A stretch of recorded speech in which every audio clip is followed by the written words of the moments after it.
Jonesy and Amanda. Jam Nation. And the GOAT of entertainment editors is Gillespie. Hello, Em. Hello. Well, we are here to talk about the GOAT of pop culture lore. I'm so excited today to talk to you about this, guys, because Taylor Swift has bought back her masters after what some could say would be a 20-year battle, but at least the better part of a decade. How'd she lose them? What happened? Great question. Well, when she was just a wee 15-year-old, she signed to this record label, Big Machine Records, and essentially they owned the masters to her first 6 albums.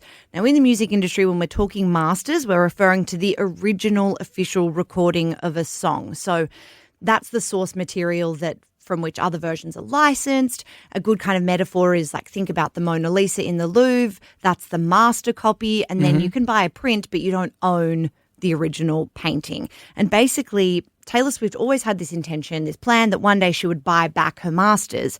Now, Big Machine Records, that label that she signed with originally, was sold in 2019 to a man called Scooter Braun. You may have heard of him because he was a very famous music manager, but also because he became the villain of the music industry when he bought this record label. He's worked with people like Justin Bieber. He's kind of credited as discovering Bieber. He's worked with Kanye West, Ariana Grande. Anyway, he acquired this record label for a reported $300 million in 2019, which gave him control of Taylor Swift's first 6 albums. So he could have used that to do anything.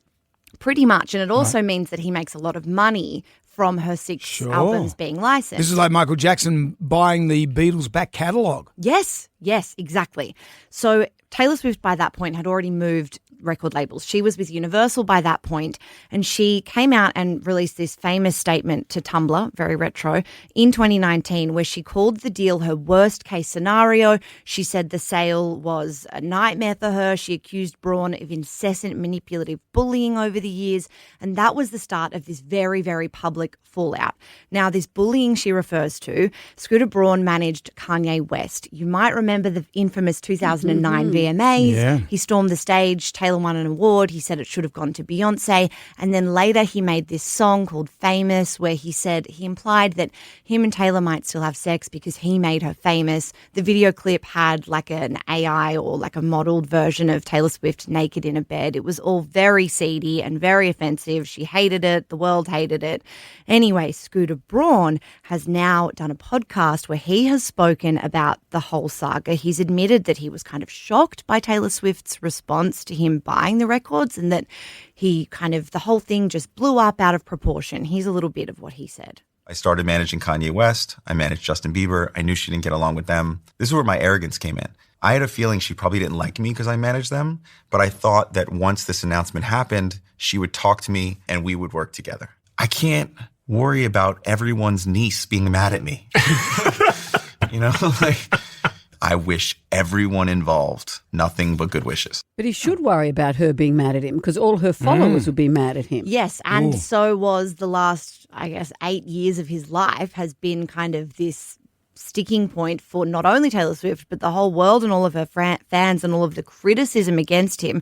He says that criticism has given him kind of a new understanding of what it's like to be on the receiving end of scrutiny, that it taught him real empathy. He's being very kind of I've had this full personal journey and now I've come out on the other side and I'm a great guy. But the jury's out on that.